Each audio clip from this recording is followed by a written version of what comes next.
আছোঁ এডোখৰ ব্যতিক্ৰমী ঠাইলৈ আৰু কেইটামান ব্যতিক্ৰমী কথা সকলোৰে আগত ক'বলৈ আমি গৈ আছোঁ এতিয়া। আৰু যিহেতু লকডাউন চলি আছে আমি আন ক'লৈ ওলাই যোৱা নাই আচলতে। জেগাডোখৰ আছে আমাৰ গাঁৱৰে পথাৰৰ এডোখৰ এটা সুন্দৰ পৰিৱেশ, এটা বিনন্দীয়া পৰিৱেশৰ মাজত আমি যাম, কেইটামান কথা সকলোৰে লগত ক'ম আৰু তাৰ আগতে আপোনালোকক আমি দেখুৱাই যাম। আচলতে আপোনালোকে চাই থাকক, আমি দেখুৱাই গৈ থাকিম। এতিয়া পানীৰে যাব লাগিব, আমি অকণমান পানীৰে যাম। এটা সুন্দৰ পৰিৱেশৰ মাজত আমি পানীৰে গৈ আকৌ এটা ৰাস্তা পাম আৰু পথাৰৰ পৰিৱেশ আপোনালোকক দেখুৱাম। এই কেইটামান কথা ক'ম আৰু গানো গাম, আপোনালোকে চাই থাকিব।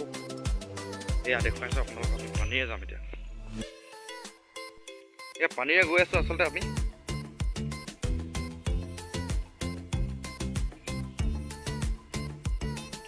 আপোনালোকে চাব পাৰে আমি একেবাৰে গাঁৱলীয়া পৰিৱেশত আহিছোঁ। এয়া আপোনালোকৰ হাফ পেণ্ট আৰু চেণ্ডেল পিন্ধি একেবাৰে এটা গাঁৱলীয়া পৰিৱেশত আমি আহিছোঁ আৰু আমাৰ গাঁৱৰে পাছফালে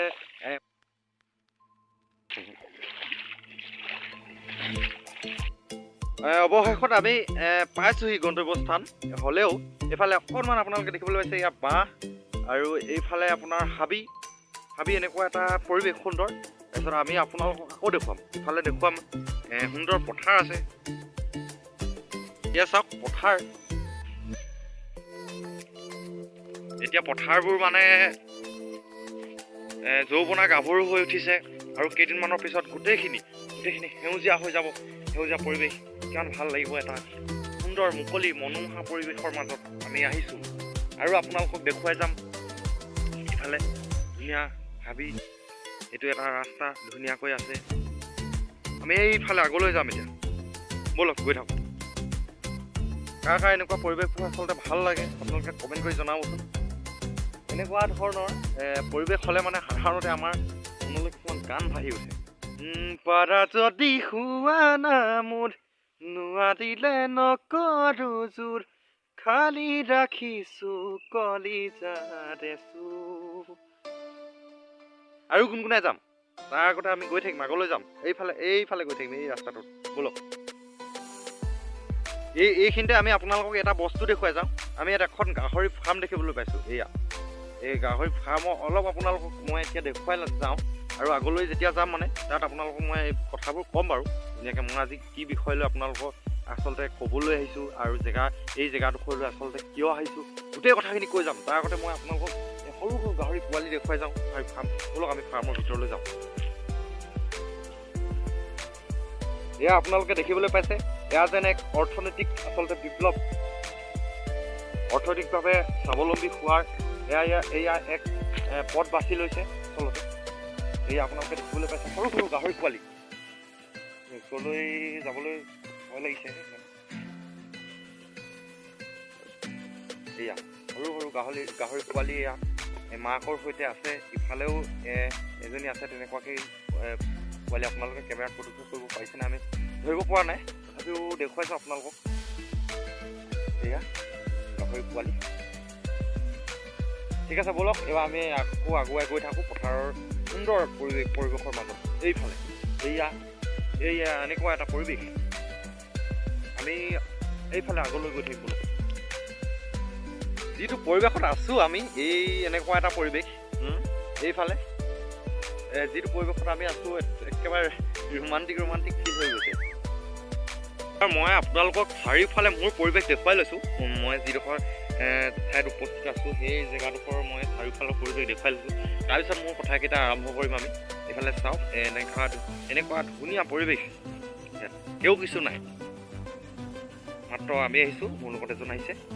এনেকুৱা পথাৰৰ ধুনীয়া পৰিৱেশ আৰু কেইদিনমান পাছতে এনেকুৱা পথাৰবোৰ সেউজীয়া হৈ পৰিব। সেউজীয়াৰ পিছত সোণালী হ'ব, এটা সুন্দৰ পৰিৱেশ, তেতিয়াও এটা সুন্দৰ পৰিৱেশ হ'ব। আৰু এইফালে এয়া আপোনালোকৰ এই পশ্চিমফালে পশ্চিমফালে পূবৰ সূৰ্যটো ডুবু হৈছে, সেয়াও এটা ভাল লগা পৰিৱেশ গঢ়ি উঠিছে। মই যে উঠনিৰ পৰা গান গাই আছোঁ, আচলতে মই এজন গান গাই ভাল পোৱা মানুহ। আৰু যে আপোনালোকৰ প্ৰথমতে মই আহোঁতে কেইটামান গাহৰি পোৱালি দেখুৱাই আহিলোঁ ফাৰ্মখন, তাৰো এটা ৰহস্য লুকাই আছে আজি মই ক'বলৈ বিচৰা কথাকেইটাৰ মাজত। আজি কথাটো হ'ল চৰকাৰে হিমন্ত বিশ্ব শৰ্মাদেৱে আৰু সৰ্বানন্দ সোণোৱালদেৱে যিখিনি কাম কৰিছে কৰোণা ভাইৰাছক লৈ অতি ভাল কাম কৰিছে, তেওঁলোকে প্ৰশংসনীয় কাম কৰিছে, বহুত ভাল লাগিছে। তেওঁলোকক মই চেলুট জনাব বিচাৰিছোঁ ইয়াৰ পৰা, ইমান এটা ভাল কাম কৰিছে। কিন্তু তেওঁলোকক আৰু এটা কথাও ক'ব লাগিব এইখিনিতে, ডাঙৰ ডাঙৰ সংগঠনসমূহে দাবী জনাইছে যে দিহিং পাটকাইক ধ্বংস কৰিব নালাগে। আৰু সেই বস্তুটোৱে মই আচলতে প্ৰকৃতিৰ মাজত ক'ব বিচাৰিছোঁ, এনেকুৱা এটা সুন্দৰ পৰিৱেশ বাৰু কাৰোবাৰ ধ্বংস কৰি দিবলৈ মন যাবনে? এনেকুৱা এখন পথাৰ যদি ইয়াত নিমিষতে মৰুভূমি হৈ যায়, কাৰোবাৰ ভাল লাগিব? আচলতে মই সৰুৰ পৰা গাঁৱত জন্ম, গাঁৱৰ বোকা পানী মাটি খচি মই জন্ম হোৱা, ডাঙৰ হোৱা। আৰু এটা কথা, অসমৰ মাটিৰ গোন্ধ কিন্তু চহৰত নহয়, গাঁৱতহে পোৱা যায়। গতিকে সেইকাৰণে মই ক'ব খোজোঁ যে এটা ভাল পৰিৱেশ, অসমৰ মাটিৰ গোন্ধটো আচলতে গাঁৱত পোৱা যায়। গতিকে সেই বস্তুটো আচলতে গাঁৱৰ পৰাহে উপলব্ধি কৰিব পাৰি। আমাৰ কাৰণে এই চিৰসেউজ অসমখন বা চিৰসেউজ পৃথিৱীখন, চিৰসেউজ ভাৰতখন আমাৰ কাৰণে কিমান মূল্যৱান, সেই বস্তুটো আমি গাঁৱৰ পৰাহে উপলব্ধি কৰিব পাৰোঁ। যি সময়ত কৰোণা ভাইৰাছে সমগ্ৰ বিশ্বতে ত্ৰাসৰ সৃষ্টি কৰিছে, আৰু সেই সময়তে আমাৰ ভাৰতবৰ্ষৰ লগতে আমাৰ অসমে অৰ্থনৈতিকভাৱে স্বাৱলম্বী আৰু উন্নত হ'বৰ কাৰণে তিনিচুকীয়াৰ দিহিং পাটকাই অভয়াৰণ্য ধ্বংস কৰি তাৰ পৰা কয়লা বেছি আমাৰ অৰ্থনৈতিক দিশটো স্বাৱলম্বী কৰিব বিচাৰিছে। কিন্তু আমি আচলতে গাঁৱত বসবাস কৰা আৰু গাঁৱৰ মাটি পানী বোকা খচি ডাঙৰ হোৱা ডেকাসকলে গাঁৱৰ বিষয়ে গম পায়। আৰু যিহেতু গাঁৱৰ পৰাই গাঁৱৰ যিসমূহ অৰ্থনৈতিক বিপ্লৱ হৈ আছে, মই সেইকাৰণে আচলতে এখন ফাৰ্ম দেখুৱাই থৈ আহিছিলোঁ গাহৰি। আৰু একমাত্ৰ আমাৰ জীৱিকা, অসমৰ জীৱিকাটোৱে হৈছে খেতি, আৰু মই সেইকাৰণে খেতি পথাৰৰ এনেকুৱা পথাৰৰ মাজত আছোঁ।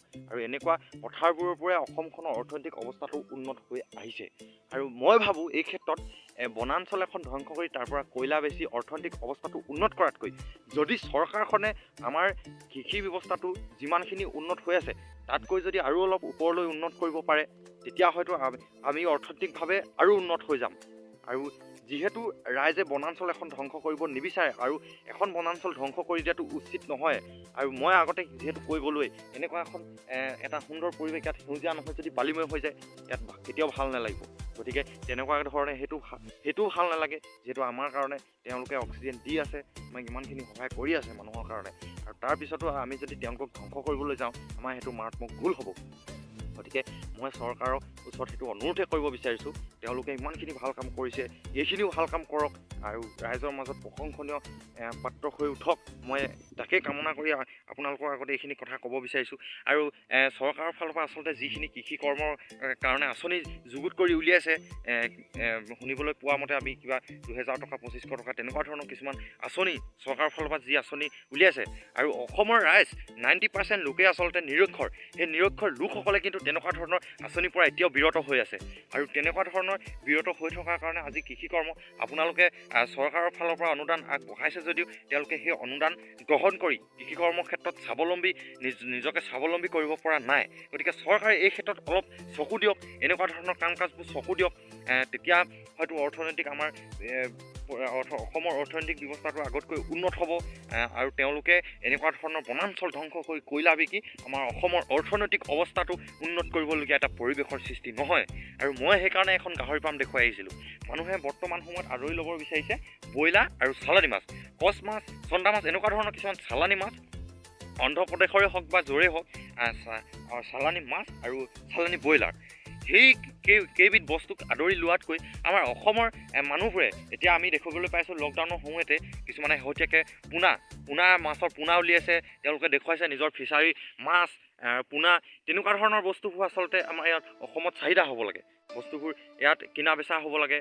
তেতিয়া হয়তো অসমৰ অৰ্থনৈতিক অৱস্থাটো আৰু অলপ উন্নত হ'ব। নিজৰ ঘৰুৱা বস্তু নিজৰ ঘৰতে থাকিব লাগে। আৰু ব্ৰইলাৰ আৰু মাছ, এই ব্ৰইলাৰ আৰু চালানী মাছ এইকেইবিধ মানুহে ব্যৱহাৰ কৰাতকৈ আমাৰ লোকেল থলুৱা বস্তুবোৰ, ঠিক আছে ধৰ্মীয় অনুষ্ঠান মতে গাহৰি খাবলৈ নিদিয়ে, ঠিক আছে নালাগে খাব, তেওঁলোকে বাহিৰত ফাৰ্ম পাতিছে আৰু তেনেকুৱা ধৰণে কৰিছে কিছুমান মানুহে, আৰু সেই মানুহখিনিক চৰকাৰেও সহায় কৰিছে, আচলতে নাই কৰা বুলি কোৱা নাই। কিন্তু যিসকল লোকে তেনেকুৱা ধৰণৰ আঁচনিসমূহ পাব লাগে তেনেকুৱা ধৰণৰ আঁচনিসমূহ পোৱা নাই, আপোনালোকৰ চৰকাৰৰ ফালৰ পৰা ওপৰ ফালৰ পৰা ঠিকেই আহিছে, কিন্তু তলত কিছুমান বিজুতিৰ কাৰণে কিছুমান এনেকুৱা ধৰণৰ নেতা আছে ৰাজনীতিত, তেওঁলোকৰ একমাত্ৰ ব্যক্তিগত চাহিদা পূৰণৰ কাৰণে তেনেকুৱা ধৰণৰ আঁচনিসমূহ আমাৰ নিৰক্ষৰ লোকসকলে পাবলৈ সক্ষম হোৱা নাই। তেনেকুৱা ধৰণৰ ক্ষেত্ৰত আপোনালোকে চকু দিয়ক আৰু এনেকুৱা ধৰণৰ আমাৰ স্থানীয় বস্তুবোৰ আচলতে উদ্যোগসমূহ আপোনালোকে বাঢ়ি উঠাত বৃদ্ধি হোৱাত আপোনালোকে সহায় কৰক। নহ'লে এতিয়া কৰোণা ভাইৰাছৰ কাৰণে বাহিৰৰ পৰা ইমানখিনি লোক আহিছে আমাৰ অসমলৈ ঘূৰি আহিছে, বহুত ভাল লাগিছে, কিন্তু তেওঁলোকে কৰিব কি? কিন্তু এটা কথা, অসমখন আগৰ পৰাই আমাৰ কৃষি ক্ষেত্ৰত আগৰ পৰাই চহকী, গতিকে আৰু অলপ যদি আমি চহকী কৰিব পাৰোঁ, তেতিয়া এইখিনি যিখিনি পথাৰ, এই পথাৰখিনি আপোনালোকে যে দেখিছে, এই পথাৰখিনি এতিয়া সেউজীয়া হ'ব, তাৰপিছত সোণালী ধান হ'ব, সেই ধান ৰোৱাৰ পিছত কিন্তু এই পথাৰখিনি এনেই পৰিছে। কিন্তু এই পথাৰসমূহত ধান কটাৰ পাছত যদি কিছুমান কৃষি কৰ্ম ইয়াত কৰিব পাৰি, বাম খেতি কৰিব যদি ইয়াত পৰা হয়, তেতিয়াহ'লে ইয়াত কিছুমান যুৱকে সংস্থাপন পাব, বহু সংখ্যক যুৱকে ইয়াত সংস্থাপন পাব। আৰু মই যে অথনি দেখুৱাই আহিছিলোঁ তেনেকুৱা ধৰণৰ ফাৰ্মসমূহ, সৰু ফাৰ্মবোৰ আমাৰ লোকেল প্ৰজাতি, থলুৱা প্ৰজাতি পুখুৰীৰ মাছেই হওক বা আমাৰ লোকেল কুকুৰা হওক বা এনেকুৱা গাহৰি হওক, গৰু ফাৰ্ম হওক, তেনেকুৱা ধৰণৰ ফাৰ্মসমূহ যদি ডাঙৰ কৰিব পাৰি, তেতিয়াহ'লে তাতো বহুত যুৱকে সংস্থাপন পাব। আৰু অসমখন এটা আগৰ পৰাই আচলতে অসমৰ এটা নিজস্বতা আছিলে। এতিয়া আকৌ যদি তেনেকুৱা এটা পদক্ষেপ চৰকাৰে গ্ৰহণ কৰি কৃষি কৰ্মসমূহ আমাৰ উন্নত কৰে, ফাৰ্মসমূহ উন্নত কৰে, তেতিয়াহ'লে অসমত আকৌ এটা নিজস্বতা গঢ় লৈ উঠিব আৰু ভাৰতবৰ্ষত স্বাৱলম্বী ৰাজ্য হিচাপে এটা সুকীয়া স্থান পাব বুলি মই ভাবোঁ। মই পুনৰবাৰ কৈছোঁ, মই কোনো ৰাজনীতিক দলৰ মানুহ নহয়, মই কেৱল গান গাই ভাল পোৱা এজন মানুহ। মই অসমৰ জাতীয় দল সংগঠনসমূহে তেওঁলোকে কৰা কামসমূহৰ কাৰণে মই ভাল পোৱা এজন মানুহ। আৰু অসমৰ ৰাজনৈতিক দলৰ মানুহসমূহে যিসমূহ কাম কৰিছে, ভাল কাম কৰিছে, সেই লোকসকলক ভাল পোৱা এজন মানুহ, এজন চহা খেতিয়কৰ ল'ৰা মই। আৰু সেইকাৰণে দেউতাৰ দুখবোৰ অনুভৱ কৰিব পাৰিছোঁ, আৰু সেইকাৰণে চৰকাৰলৈ মই অনুৰোধ কৰিব বিচাৰিছোঁ। আৰু এজন চহা খেতিয়কৰ পুত্ৰ হিচাপে আমাৰ বিননি, আমাৰ আৰ্তনাদ যদি চৰকাৰে শুনে, তেতিয়াহ'লে আমি নথৈ কৃতাৰ্থ হ'ম। আৰু শেষত মই এটা কথাই ক'ব বিচাৰোঁ, আমাৰ অসমবাসী ৰাইজক, উঠক ৰাইজ জাগিবৰ হ'ল, দিহিং পাটকাইক বচাবৰ হ'ল। আৰু মই চৰকাৰক আচলতে বিনম্ৰভাৱে অনুৰোধে জনাবলৈ আহিছোঁ। আৰু এনেকুৱা পৰিৱেশত আচলতে তেওঁলোকক মই বিনম্ৰ অনুৰোধে জনাবলৈ বিচাৰিছোঁ, যিহেতু দিহিং পাটকাইক ধ্বংস কৰি দিবলৈ লোৱা হৈছে, গতিকে মই সেইকাৰণে অনুৰোধে জনাবলৈ বিচাৰিছোঁ।